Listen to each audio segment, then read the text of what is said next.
Hello, I'm Marcia Cavanaugh. Thanks so much for joining us. Well, in a world turned upside down, the news continues to flow, only sometimes in torrents. We'll discuss tonight the local perspective of the week's ever-changing events, as well as some cultural losses. Joining me tonight here at the station, but in one of our other studios, is Errol Laborde, producer of Informed Sources. And at remote locations, we have Gordon Russell, managing editor for Investigations, the Times-Picayune, the New Orleans Advocate. Hey, Gordon. And also Stephanie Grace, columnist for the Times-Picayune, the New Orleans Advocate. So, hey, Steph. Hi to everybody. It's kind of lonely in this room, but, it's the state of the world today. And Errol, we're going to start with you. And because, this city has been through some tough times before, most recently, Hurricane Katrina, we can all remember that one. So, a comparison, what we're going through now to the days of Katrina. I think anybody who was here at the time of Katrina can't help but to think about some situations with a major difference is that with Katrina, a lot of people were not allowed to return home. With the virus, a lot of people are not allowed to leave home, and so it's two different crises with two different outcomes. With Katrina, New Orleans was the center of the universe for the attention. With this virus, New Orleans is part of the universe and something that gets global attention. And thank God, I don't think that we're the worst spot in terms of what's happened. What the long-range impact is, I guess it's going to depend on how long this lasts. If it lingers, we could look back one day and say this was really, the far worst that ever happened. If it ends at a reasonable time, then maybe we can kind of put it into some kind of a perspective.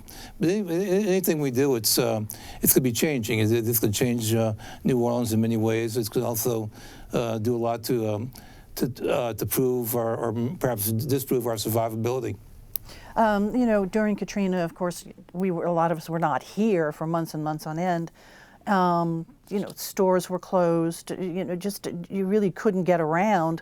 You can do that right now. We are limited in things that we could do. We're asked to stay home, et cetera. But there are no trees knocked down. There's no automobiles on people's roofs. There's not the kind of destruction. I remember going to City Park after Katrina, and it was just like a big gray mass of fallen trees. It looked terrible. And to see what City Park is today, to see what it was right after Katrina. So there's not as much physical damage that comes with this, and the physical damage took a long time. But boy, it's just mentally straining because we just don't know what we're dealing with. It's something we don't know what it looks like. Or we don't know how it got here. And so there's a real mystery to it. A hurricane, we know reasonably well one that is coming and when it's coming and when it's going to leave, and we have those weather maps that show that big swirl. So we have a bit of an image on this. This is something that kind of snuck up on everybody, and we don't have that type of information. And we don't have the information that we want the most, which of course is when it's going to leave. Yeah, right. Everybody that can't be soon enough, for sure, but we keep being told it's going to be a while yet, so, take precautions, listen to what they're saying in terms of staying home, washing hands, et cetera. Of course, with Katrina, we had a lot of property damage, people losing houses. And now this, which was, of course, an economic impact, this is certainly an economic impact as well. Yeah, and both of them caused enormous job losses, especially in the service industry. And I remember in the months after Katrina, that people started coming back. It was a long time before some businesses could open, not because they weren't physically able, because they just didn't have the people force.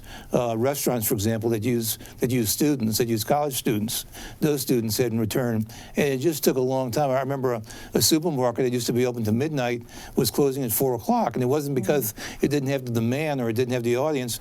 It was because it didn't have the people to service behind the counters. And so that's going to be another factor, too, just the population buildup again. Certainly we have supermarkets open right now, and crowds around the corner waiting to get in, particularly for a run on certain products, paper products, paper towel, toilet tissue, etc. That was also something that wasn't available then during the Katrina days. The one sort of good thing is that before this happened, we were a city that was in pretty good shape. We were a city with a good economy. We were a city with a lot of businesses, and a lot of jobs, and a lot of people prospering. And actually, some of it was just some of the reverberation that goes back to Katrina. And so we probably don't have as far to go if we were a city that was like an economic depression before it's even started. But it's going to be take a little time. It's going to be definitely take a little time to heal and recoup from all of this. Gordon, going to bring you in right now. Any thoughts on this comparison to Katrina? Well, yeah, I mean, I think the big obvious difference is that in Katrina, we were badly damaged, and our task was to tell the rest of the world how badly we were hurt and get them to help us. But basically, America was fine, other than, an area of Mississippi. But America, there was a healthy economy, and there was volunteers, and there was money to help us. This time, right now, the economy of America and the world is in kind of a free fall, and it's hard to know how far that's going to go. But we have to remember this time that other places are hurting as bad or worse than we are, and we're not going to get, as Errol said, the kind of attention that we're not going to come in for any special attention. Well, we really hope that's the case, because New Orleans is really up there in terms of cases. It's considered to be sort of a hotbed for it. Correct, and I should say we may come in for some special attention depending on how bad things get here, and we are apparently one of the national hotbeds for this infection. Obviously, it's hard to be really precise with the numbers because there's been such limited testing so far.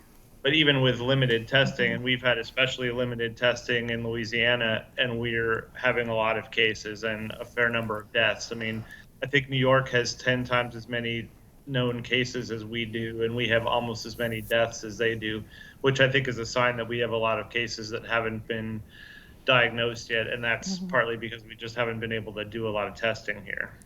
Well, of course, a big concern has been, obviously, we want to keep people healthy, but a concern is really stressing our health care capacity. So, how is that looking for us with New Orleans area sort of being a hotbed for it? Well, we have a story that we're going to publish this weekend looking at that. And I guess the good news is that Louisiana and New Orleans in particular are better off than a lot of areas of the United States as far as hospital capacity, number of intensive care unit beds, and those kinds of things. The bad news is that all of America is at risk here, and so we may be better off than some other parts of America in this regard, but we're not in great shape. And everybody's seen what's happened in Italy, and it's terrifying. And that's why there's been such an emphasis on flattening the curve, as they call it, with slowing the spread of the infection, because our emergency rooms just aren't going to be able to handle the crush if everybody goes, if a huge number of people have to go to the hospital all at once. And that's kind of what happened in Italy. And you're seeing them have to make very difficult decisions about who to treat and who not to treat. Right. We've seen with the hospitals setting up some extra tent areas so that they would be able to handle this extra surge of patients if need be. When we've also seen National Guard, and there's been some concern by some of our, members of our community about martial law. Can you talk about that? Well, martial law is a term that gets flung around a lot, and I doubt we'll ever see quote unquote martial law, but there has been a lot of talk and rumor about the possibility of more stringent so-called sheltering in place law rules, which they've got some of these in parts of California and in, I think, New Rochelle, New York. And I wouldn't be surprised if we see something like that here. Now, I don't think that means you can't leave your house. First of all, let me say they haven't imposed this yet, but it doesn't mean necessarily that you can't leave your house. It just means there's more. It's you could be asked what you're doing, I suppose. I don't really know. They haven't described to us, since they haven't said they're doing it, exactly what the rules would be. But I think there's got to be provisions for people to go to the grocery store or to do other things. So if we do have something, I think it would just be a little bit of an enhanced version of what we already have, which is lots of places being closed and people being strongly discouraged from going out when not necessary. Right, no eating in restaurants, but you can go pick up or have it delivered to you, and everyone is encouraged to try to Marcia, keep can I those explain restaurants busy. something? Sure, E. Yeah, the thing with the martial law, there was some reporting on that today. What happened is that Thursday, a lot of people saw National Guard troops coming into New Orleans, and they're hearing everywhere else in the country about martial law. So the internet went wild, saying, well, they're coming in to shut us down. But what the state is happening is that's not what's happening, that they're bringing in troops who are going to be administering where the tests are going on. The drive-through for testing, right now, yeah. And these terms like martial law, in different places they have different names and different definitions. All right, some places they call it a lockout or a stay in place. There's variations of them, but what we're having is something like that, but it's not martial law. Right, because grocery stores are open, pharmacies, et cetera, but is stuff closed. The bars are all closed, et Right, cetera. but people can still go Malls. outside, yeah. Yeah. Gordon, just back to you real quick, and then we're going to move on to Stephanie. How did we become this hotbed? Well, I mean, I think a lot of people are thinking that Mardi Gras played a role because we don't really know how long this has been circulating, but certainly Mardi Gras was February 25th this year, and we started seeing cases within a week or so after that, and that's a logical reason that we could have become a hotbed for this, because you had people from all over the world visiting New Orleans, and you had a lot of people in close quarters on the streets, rubbing shoulders, etc. I mean, so I think there's a lot of suspicion that did play a role in this. But Gordon, let me ask: when you see some of the people that have been victim to this, these aren't the kind of people you think were like running around on Bourbon Street. Well, I mean, once you have community spread, as they call it, of the disease, which means you don't really know how you got it, but you got it from someone who got it from someone who got it from someone, it really becomes, you could have it, and it doesn't mean that you got it from the person who brought it here from China. It means 3 other people in between you had it. And so I think all of us, even if we're the sort of people who don't go out that much, if you work in an office, well, maybe the person you sit next to was out at all the Mardi Gras parades and they picked it up. And, given that this is a disease that some people can show very strong symptoms from and others can show almost no symptoms from, I mean, that's another frightening part of the disease. It's good that not everybody's getting really sick, but a lot of the people who aren't very sick may be passing it on to other people. Stephanie, let's bring you in here. So your thoughts about it being a hotbed, and then also how's leadership handling all of this? How's leadership? Well, back to the Katrina comparison, one thing that's very striking is we have the mayor and the governor working hand in hand. We did not have that last time, obviously, as you recall. So that's good. I think they're both getting good marks. Some criticism that they're overreacting, of course, from some people. But, they've been very tough. They've been talking very tough. And I think that's the appropriate message. And it's the governor is so good at these situations. We've seen it during hurricanes. We've seen it during, the police shootings in Baton Rouge. He's got this calming demeanor. He's very fact-based. He really brings a lot of people together. This week he had a press conference with Coach O and Jeff Landry, who's, kind of arch nemesis, all standing shoulder to shoulder, but, not too close, obviously. So, and you hear good reports, good reviews of him, even from Republicans, you are hearing that. So that's really good. And I think, he's working very well with Bill Cassidy. They both have really highlighted that. Bill Cassidy, of course, in the Senate is a physician, and he's someone who is kind of taking the lead on a lot of policy matters here. And they're texting a couple times a day. They are, they're really in touch. So that's good too. And it's not really surprising. They have a good relationship. One thing that's, kind of makes you think of how serious this is people like Jeff Landry, people like John Kennedy, who, are often sniping with the governor, kind of standing back and saying, no, this is serious. We're on the same team here. Right. And then, of course, the mayor of the city of New Orleans, LaToya Cantrell. Yeah, she can be very blunt, and boy, was she blunt after she saw the people out partying last Saturday. I drove down Magazine Street. I saw it too. Couldn't really believe it. People out on Bourbon Street, and she, just kind of grabbed people by the lapels and said, "What are you doing? You need to stop." And again, I think it's the right message and the right tone. And then also the neighboring parishes. I've seen Cynthia Shang, on a couple of press conferences at least. She's maybe done more. And then also St. Tammany. But what about over in those parishes? Well, New Orleans has a lot of cases. Jefferson has some. Tammany now has some. The message really, there have been very few people who have strayed from the message. One of them, of course, is Congressman Clay Higgins, who posted a video that went viral, saying the governor, what he was doing was un-American, and doesn't he know he's hurting businesses? I mean, as if a governor would shut down his economy without, taking that seriously. But he's gotten a lot of pushback, again, including from Jeff Landry, who's one of his allies, who stood with the governor and said, he's taking civil liberties into account. I appreciate what he's doing. He has the legal authority to do it. So that was a really strong statement from him, given their history. So here we are in this situation, all across the country, certainly in our region and across the state. And it's just such a big unknown, and it's definitely pretty scary. Gordon, jump back over to you. Yeah. This is just going to take such a big bite out of city budget, state budget. I mean, dealing with that too.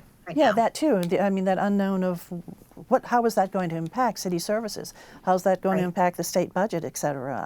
And then also closer to home, just personal pocketbooks, and household incomes. Tens of thousands of people out of work in the service industry and other industries.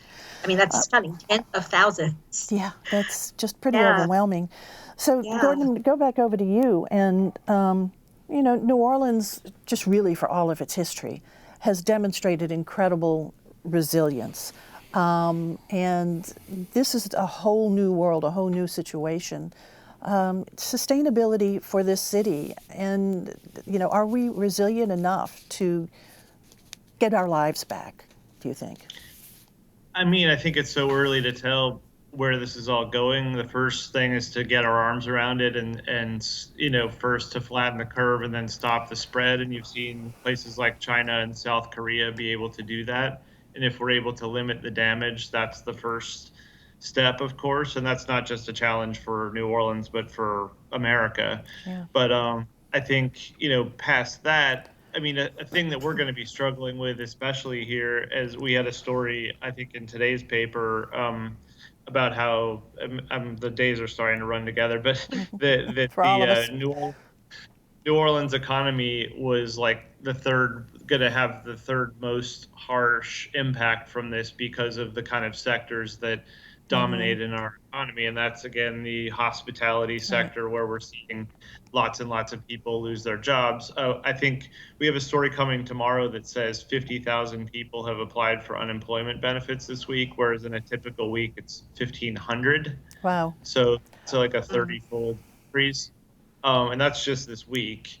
There's going to be more. So in the short run, things look terrible for the economy. But of course, the hope is, the best case scenario is we beat this thing back, people start getting hired back, and in the short run that the government comes up with some sort of cash infusion, which they're working on, that will keep people on their feet in the short run. Because as we all know, a lot of New Orleanians are living paycheck to paycheck. I mean, tens of thousands, not more than 100,000 are living, they're not in a position to weather a storm like this. Right. So I think that's the big challenge for our resiliency is can those people bridge, can our kind of working class people especially bridge the gap until the city gets back on its feet and hopefully we return to something like normal employment? Well, certainly, the service industry, the restaurant industry, musicians, the bars are just closed. All of those people suddenly have no work. That is just so scary. I think our tourism economy is something that may prove to be a big help. One, we don't know what's going to happen to international travel in the next few years, but like if you live in the United States and you want to take a trip, New Orleans can be anything you want it to be. It can be European, it can be Caribbean, it can be Southern, it can be anything. And so it's going to always be an attractive destination that's not too far away to get to. And also that it's the type of jobs in tourism are the kind of job that if you have people out there who want work, that it's not hard to train them to get into it. And so I think that tourism can really help with a bit of a boost. We just need to be able to get people back here. And certainly something that community members can do to help is to order food from restaurants that are staying open, trying to stay open. They can't have anybody in their restaurant, but you can order, either go pick it up or have it delivered. So that'll maybe help some folks. Also in the servers, the people who work in the kitchen, that's something we can all think about doing too. So that is obviously that's a major part of our culture is food. We like to go out to eat. We enjoy it. We enjoy our music and we just enjoy our fun together. As a people, we like to gather together. Denny, I know you wanted to talk about that. Well, yeah. What we're losing culturally. Of all weeks, that this week in the middle of March, which this past week was, to me, has always been one of the really most significant cultural weeks in the city, and it's a locals cultural week that a lot of people might not be aware of. But what you have is St. Patrick's Day and you have St. Joseph's Day. And no wonder the mayor felt mixed signals last week. But there's a lot of people that St. Patrick's Day means a lot to be out there and drinking. I don't think they meant any harm, but that's part of the tradition in New Orleans. The St. Joseph's Day, they have the parades, but there's one tradition, the St. Joseph's Day altar, which originated in Sicily. But let me tell you, in Sicily, they don't have anything like the altars that we have here, where you build so much with food. And we have a few pictures from St. Dominic's, I think St. Francis Cabrini. These are from last year. But this is something you really don't see anywhere else in the world, unless it's somebody from New Orleans who's imitating it. There's a classic lamb cake and all that. But anyway, all of that was this week. It's just such a wonderful week to go and visit the altars. Yesterday was St. Joseph's Day. There were hardly any altars at all. Angela Brocada's did do a small table altar where they had right at the entrance, just so you can see something. But it's really an important week in New Orleans culture, and for it to hit this week. And it was the same day as far as the St. Joseph's Day, where all those horrible reports came out of Italy about Italy's numbers surpassing that of China. And then, of course, festivals. Jazz Fest now. Going to be looking to the French Quarter Fest. Yeah. And one thing I wanted to really mention with St. St. Patrick's Day, that the tradition of the Mardi Gras Indians coming out in the spring is also tied in with St. Patrick's Day, because there used to be a connection between working longshore blacks and St. Joseph's, who was a working man. And so you really got three cultures that have celebrations this week that we're all just quieting this week. So it's something that we're all having to adjust to. Politics goes on, but we're not paying so much attention right now to elections. And we do have a really big fall election coming up. Stephanie, how's this going to impact everything? Right. Well, you said politics goes on. This our presidential primary is not going on as scheduled. One of the first things that happened is that Secretary of State Kyle Ardoin postponed the presidential primary from April 4th to June 20th, which he got some pushback for, in an abundance of caution. Other states have gone ahead with primaries and had really difficult times with poll workers showing up, with whether people felt comfortable voting. So there was no good answer here. But at the same time, postponing an election is a very big deal in a democracy. And, you really need to think about what you're giving up and how to safeguard something incredibly important. And at this point, I think the focus is on what's going to happen in the fall if we're not out of this, because we have a presidential election where the guy in charge of this response is going to be on the ballot. So people, already before this, I think, felt very strongly about voting. This was going to be a huge election, and we just have to make sure that we can have an election that people can participate in.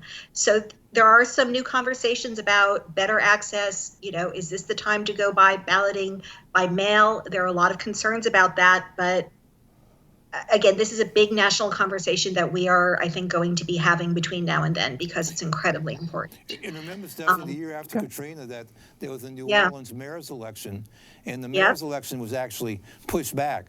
So there is precedent for pushing back elections. Now, the federal level is another thing, though. Exactly. It's interesting, and a lot of people refer to that. And actually, in 2008, I believe, an election was delayed too. But again, it's a presidential election, and it's in the Constitution, and there is so much at stake for the whole country, and including voting rights, which were already kind of at issue with ballot access, certainly in the caucuses where you had some difficulties and also some, restrictions in different states, not here so much. This is a very big thing to intrude on a conversation that was already happening. And I don't know what the answer is going to end up being. But it's so important. Another thing that's so important, the census is going on right now. And, this is going to interfere with outreach, trying to get people to participate. I will say, if you got one of those invitations in the mail, fill it out while you're home. Or you can do it online too. Yeah. You can do, yes, do it online. And again, that's, that keeps the wheels of government running. That's the thing that lets the government know how many people are in a state so that resources can be allocated, so that we'll be ready for a situation like this, or readier. So, there are just so many things that are thrown up in the air. But the election, it's a big one. Huge. It is a big one. It's congressional too, congressional seats as well. Go ahead, Gordon. Was that you? I was just going to interject. I guess we were lucky that maybe the Democratic primary seemed to have more or less sorted itself out. It wasn't over, but of course, just a few weeks ago, it was completely wide open. And if we had to deal with that in the middle of all this, I know that Bernie Sanders is still running, but he seemed to be sort of fading and perhaps close to, conceding. And I don't know. And even a couple weeks ago, Michael Bloomberg was getting ready to make a big push in Louisiana, which would be considered more of a Joe Biden state. So, it's a lot's changed. For Joe Biden. All right. Well, we need to now move on to our final question for you guys. Yes. And so when do you think this is going to end? E, going to go to you first. Well, I tend to perhaps be overly optimistic about these kind of things, but I remember when the first restaurant closing announcements were made, they talked about like April 12th, April 15th. I don't think there's going to be this one day where everything just changes, but there could be some increments, and maybe we'll see the increments of like coming back to normality somewhere around the middle of April. Okay, what you think, Gordon? I would dig in for a little longer than that, but hopefully I'm hoping we'll see semblances of normal life maybe in May, but I think we're going to probably see a much longer climb back from this sort of economic damage and everything else that this is causing. Well, the closures of the governor's order was to April 13th, but he said it with the caveat this could be extended. Steph, what do you think? He really basically expected it to be 2 months. I'm going to go even longer than that. I'm going to say June anyway. Importantly, I don't think anyone's going back to school this year, for one thing. So that certainly changes the spring for people. Yeah. Yeah, it really does. And then what do we do? Yeah. These children and then also college students, all of them having their education interrupted. Well, we have a lot to figure out, and we'll be talking about this. I really thank you guys for joining us from your remote locations. I miss having you here, but we are practicing social distancing just to be safe. You guys out there, thank you so much for watching. Stay well, and we will see you again next week for Informed Sources. Have a good evening.